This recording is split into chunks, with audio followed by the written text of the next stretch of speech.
بسم الله الرحمن الرحیم. یو ځل بیا تاسو ته په عرفان ټیک چینل کې هرکلی وایم. زمونږ چې کوم نننی کمانډ دی، نننی ټاپک دی، نو هغه په پیج لیاوټ ټیب کې دی. صحیح ده؟ دا کوم چې پیج لیاوټ دی، یعنی مطلب دا کوم پیج چې ما سره دی، دا کوم فارمیټ کې به راځي، د دې سټرکچر به څنګه وي، د دې هایټ ویډ به څومره وي، د دې کې کوم چې انډنټیشن دی هغه به څنګه وي، لاین نمبر یا بریک شو یا کالم شو یا سایز شو، دا ټول پکې وایو. خو ړومبی راځو په دې پیج لیاوټ کې دا کوم چې پیج سیټ اپ ګروپ دی، ړومبی ګروپ چې کوم دی دا کمپلیټ کوو. صحیح ده؟ نو راځو سټارټ کړو د کلاس نه.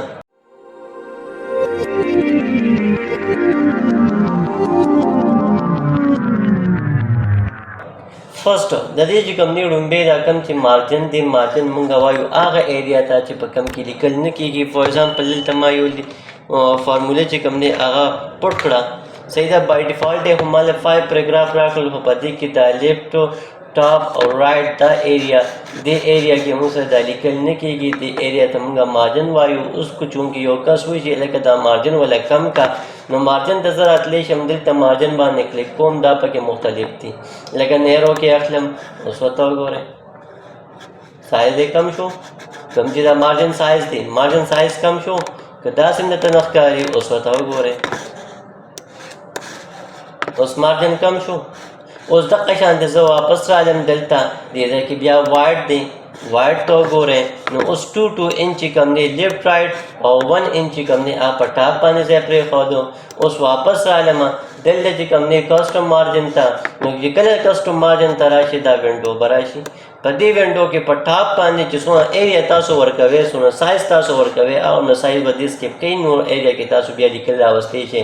دا یې پریویو ده، دا هغه وینډو ده، یعنی مطلب دا هغه آپشنز دي. دلته رالم ما 2 انچ ورکو، ټیب باندې راوړدم، دلته مې 2 انچ ورکو، ټیب باندې راوړدم. اوس ورته وګورئ په ټاپ او په باټم باندې سایز چې کوم دی کم کو، دلته مې دا 1 انچ کو، ټیب مې ورکو، بیا مې چې کوم دی دا 1 انچ کو، دلته مې دا اوکې کو.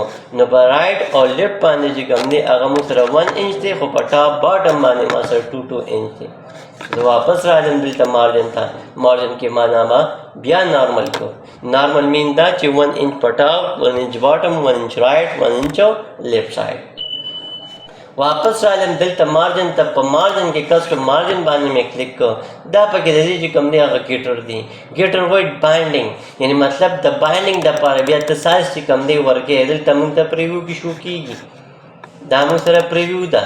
اوس دلته زه رالم بایډنګ دپاره دونه ایریا چې کوم دی هغه ما ورکړه، اوکې مې کړو. نو دې سپیس سره کوم چې مارجن دی هغې سره رایټ سایډ ته لیفټ سایډ ته دا کوم ایریا چې راغلی دغې ته موږ بایډنګ وایو. صحیح ده؟ ګیټر وته وایو. رالم مارجن ته، مارجن کې کسټم مارجن ته، او دلته بیا د دې خپل پوزیشن دی، که ته په ټاپ ورکې، که په لیفټ ورکې، که په رایټ ورکې. که په ټاپ ته ورکې پیډ شکل ته وړېدم، که په لیفټ رایټ ورکې نو بک نوټ بک شکل ته وړي، بک شکل ته وړي، نوٹ شکل ته وړي. دلته ما په ټاپ باندې ورکړه، دا مې اوکې کړو.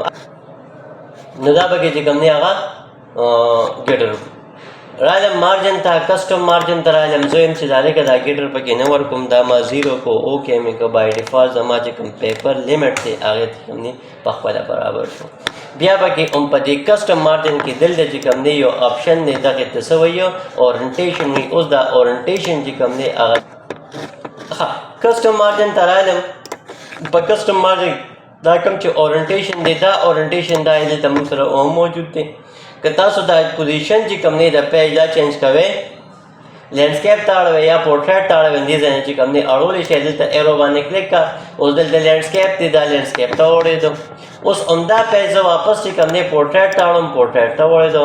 نو پورټریټ کې موږ سره لیکل کېږي، خو دا کوم چې لینډسکیپ دی دې کې همیشه لپاره موږ ډایګرام یا ډیزاین چې کوم دی هغه جوړو. د دې نه بعد کې زه راځم سایز اخلم. اوس سایز چې کوم دی د هر یو پیپر خپل خپل سایز دی، لیټر دی، لیګل دی، A4 دی، ټیبلویډ دی، دا پکې مختلف چې کوم دی پیپر سایز دی، تاسو خپل هم جوړولی شئ.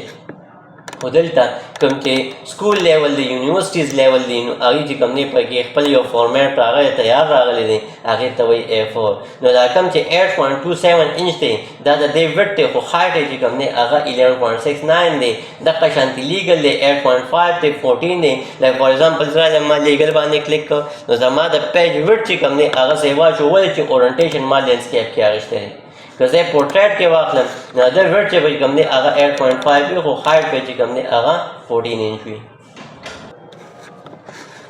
ښه د دې نه علاوه دلته زه راغلم دې ځای کې دا A4 مې وایسته نو A4 ویډ چې کوم دی هغه سیم خو هایټ یې چې کوم دی هغه هم کم شو صحیح شو اوس ورپسې راځو سایز کالمز ته لکه دا لیکل دي د دې ما سلیکشن وایسته کنټرول A کنټرول C مې کو کنټرول V مې کو لیکل مې پیسټ کړ بیا رالم سلیکشن مې واغشتو کالم ته رالم دلته ما دا 2 کالم کې کو ورپسې رالم بیا مې دا 3 کالم کې کو ورپسې رالم بیا مې دا لیفټ رائټ کو ورپسې رالم بیا مې دا رائټ لیفټ کو اوس د رالم دلته مور کالمز ته او په مور کالم کې دلته 1 2 3 شته که ته نمبر اف کالمز ورکې دي نه تاسو کالم چې کوم دی ورکولی شي د اتو نه سیوا نه او که زه راشم دی 1 کالم ته او د 1 نه بعد کې وله ورکوم نو بیا 12 پورې زه تلی شم اوس دلته دا ما وکړي 12 کالم یې راغلي کنټرول زیډ مې کو زه واپس رالم دلته رالم مور کالم ته یعنې 2 کالم ته او د 2 کالم نه بیا مور کالم ته دا وینډو راله په دې وینډو کې دا ډایرکشن ول چینج کولی شم ډایرکشن ول چینج کړه اوکې کا نو دا کالم چې کوم دی دا دی دی دا کالم دی خو یو بل ته یعنې هغه ردو بدل یې وکړو واپس رالم بیا کالم ته په دې کې مور کالم ته دې ځای کې دا لاین بټوین آپشن دی په دې باندې کلیک کړه نو دا کوم کالم چې مینس کې خایي شوی دی یعنې مطلب ډک شوی دی دغه کالم دا لاین چې کوم دی د انسرټ کې دلته مې دا وکړي نو دا پکې کالم هغه لاین دا اوس زمونږ نننی کمانډ انشاءالله رحمن کلاس کې به بیا بریک چې کوم دی یا لاین نمبر هایپنیشن دا به ډسکس کوو تر دې مخکې اجازه راکړئ د الله په امان